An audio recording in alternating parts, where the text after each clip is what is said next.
Hi friends, আশা করি তোমরা সবাই খুব ভালো আছো। আমরাও খুব ভালো আছি। এখন আমি বানাচ্ছি হচ্ছে আমার ছেলের জন্য খাবার। আমি ছেলেকে দুপুরবেলা কি খাওয়াই, এখানে আমি ছোট ছোট করে কেটে নিয়েছি হচ্ছে বিনস, গাজর, লাল বিট, তারপরে আলু, টমেটো, তারপরে পেঁপে, এইগুলো সব কুচি কুচি করে কেটে নিয়েছি।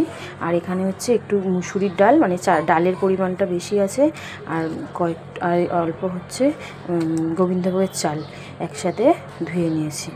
এই যে এর মধ্যে একটু ঘি দিয়ে দিলাম, গাওয়া ঘি, দেশি ঘি, ওটাই দিই। ওর মধ্যে দিয়ে 2-4 দানা আমি একটু জিরে দিয়ে দিলাম। জিরেটা ফোড়ন হয়ে গেছে, তারপরে সবজিগুলো ওর মধ্যে দিয়ে দিলাম।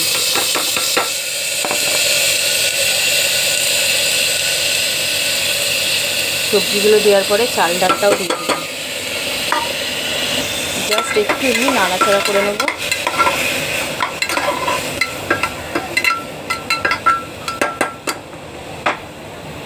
এক চিমটে সামান্য পরিমাণে একটু হলুদ দিয়ে দিলাম। একটু নাড়াচাড়া করে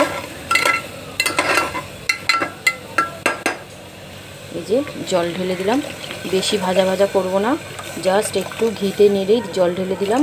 কোনো পিয়ে দেবো না, নুন দেবো না, কেন ওকে এখন নুন খাওয়াই না, শুধু হলুদ দিয়ে হালকা সবজিগুলোর জন্য হলুদটা দেওয়া হয়। এই যে ওর খিচুড়ি।